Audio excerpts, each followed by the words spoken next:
Okay, so I'm only a few meters under the summit, which is over there, but as you can see, the clouds started to roll in, and if I start walking on that ridge, I don't like it too much because I can't fucking see shit. You know, I can see where I'm going, and I need to go back now this way. So yeah, because I mean, can't see much, can you? But anyway, it's only a few tens of meters below the summit. It's not too bad. Still the highest I've been on my own. Yeah, 2,900 and something meters. Oh yeah. So now I'm gonna carefully make my way back this way, down to the col, to the mountain pass I'm in, and have sandwiches there. I'll go back.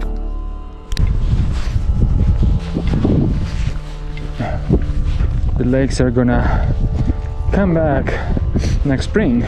There is a bit of a bigger lake over there. We can go check that out maybe. We need to get down there. Whee!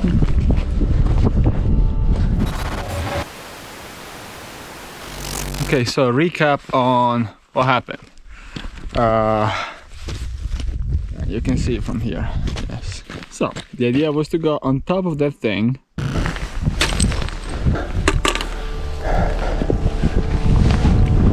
As you can see, the weather has turned, especially on this side of the mountain pass. I mean, it's not horrible, but it's pretty cloudy, and the clouds are rolling over the ridge over there.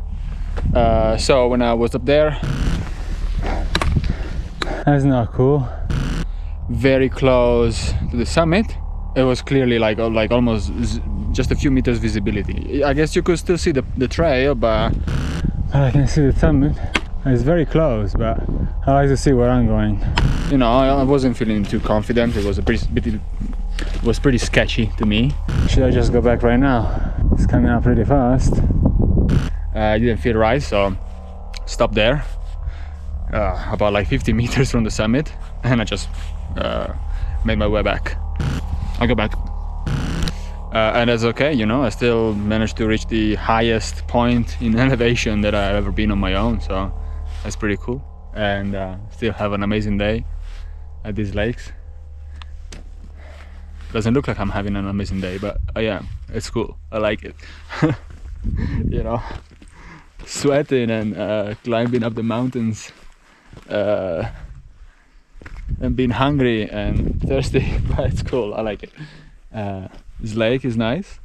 All these rocks around. Look at that view of that thing.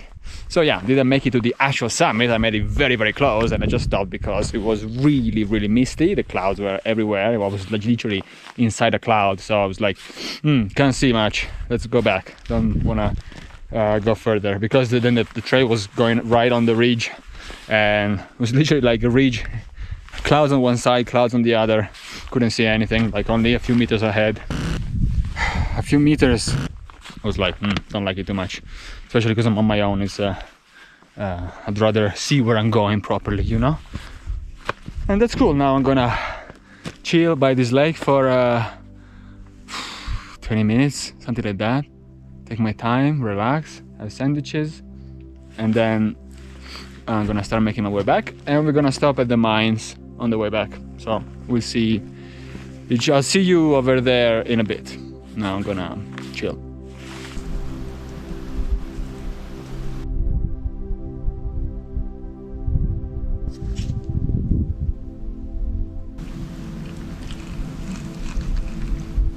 We are approaching the mines over there.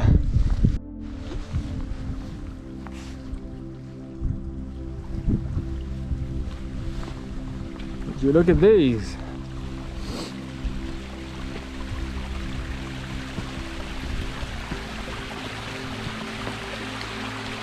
There we go. Here we are.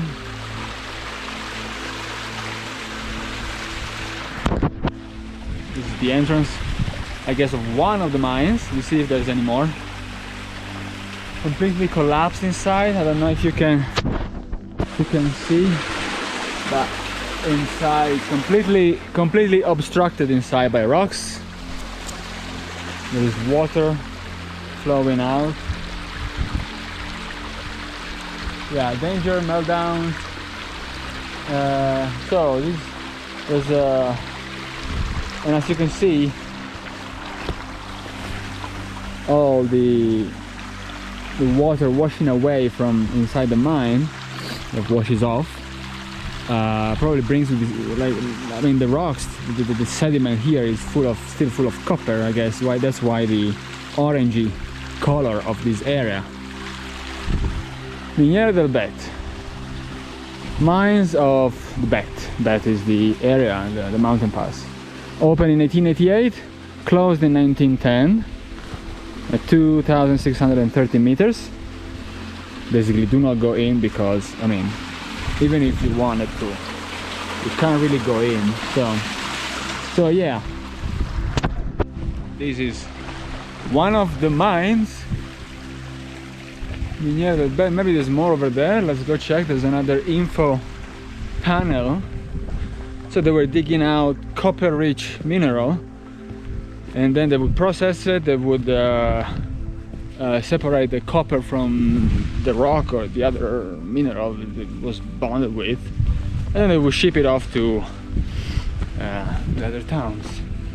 So if we climb up here, so yeah, these mines were opened at the end of the 19th century, and then by early 20th century they closed down, because in 1904 there was a massive landslide that killed many miners, and shortly after that they closed all the mines. Okay, so here it explains a bit of things.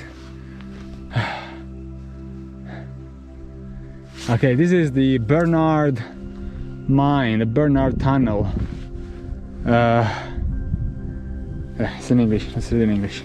The Bernard Tunnel, 2,630 meters, also called the Nuova Tunnel, was constructed between 1880 and 1902. It pierced the mountain almost horizontally in an easterly direction towards the Valley of Macello, which was over the hill.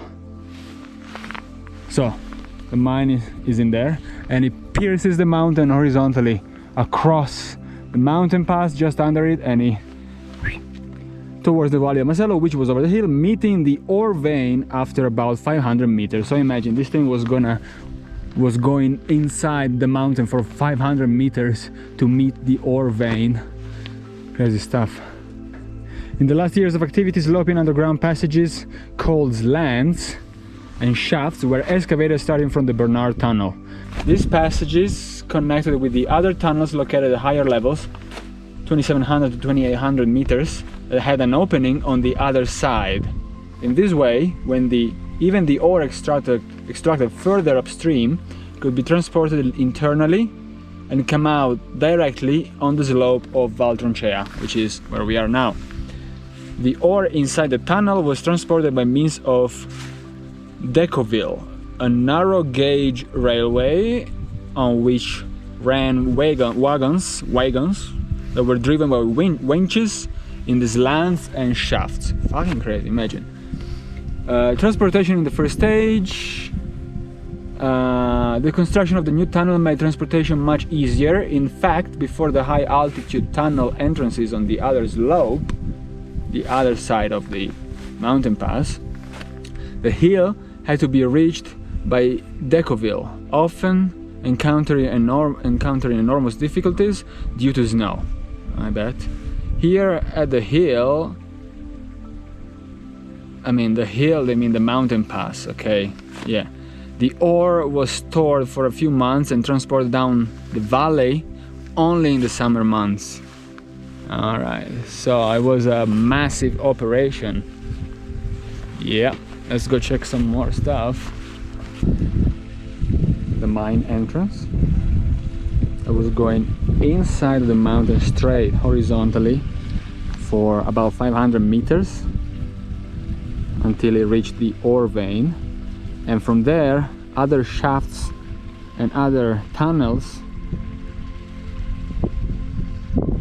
started from the main tunnel, right? So from the main tunnel you had other shafts and other tunnels going in other directions. And some of them, they would actually come out from the other side of the mountain pass in the other valley, right? So they would be able to mine the ore from the other side, and then through a small railway inside of the tunnel, move it on this side, on this valley, take it out from here and bring it back down to the valley below, where they would process it. They would do that only in summer, as the info panel explained, because during winter you had a lot of snow. You still do, but back then you had probably much more snow, and it was super difficult, on top of the whole thing already being super difficult, right? So this is almost like a coppery mud. Interesting. Actually, I need to cross this thing now. So yeah, all these oranges because of the iron, I guess, because of the copper of the metal, the oxidation, right? I guess it might be that was actually the only mine. How many you need? I mean, come on, you just need one tunnel, right, to reach the ore, and then you take it out from there. So basically, I think from here, from that ruined building, would start the cable car system that would bring the ore down to the bottom of the valley, where it will be moved to the processing plant, where it will be processed, right? So we're walking right now on the path of the cable car system. I guess it was like cable buckets or stuff like that, you know, wagons or something on cables down to the bottom of the valley. It must have been a very busy area around here about 130 years ago. What a massive undertaking, actually, huh? Think about it.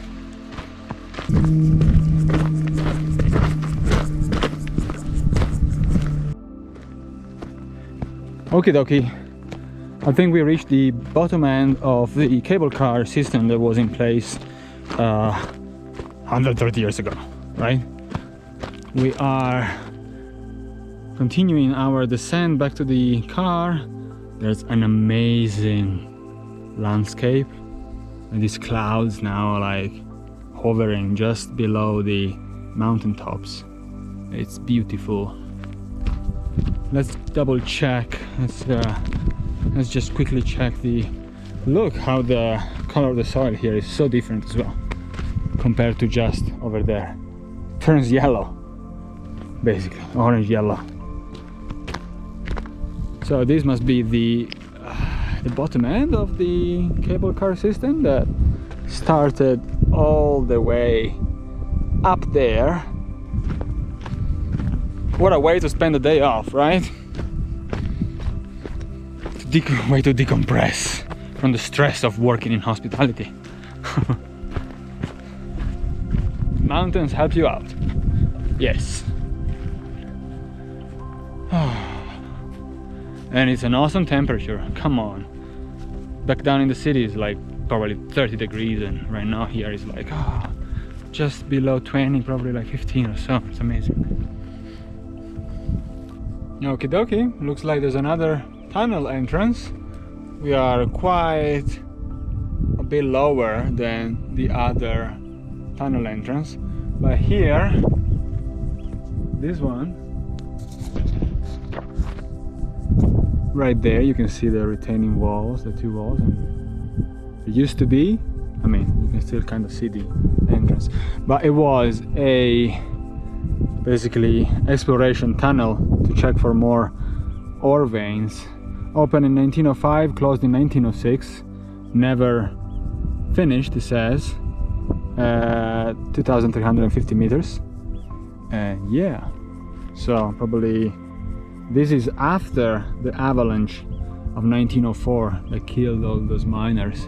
So for a while after that, they tried to maybe move lower and try to find ways to dig out copper ore from lower down. Maybe it was safer, or maybe they were just looking for another ore vein, but apparently nothing came out of it and they just abandoned it. I hope you enjoyed this hike. I hope you found it interesting and that you learned something new. And I guess I'll see you on another hike. See ya.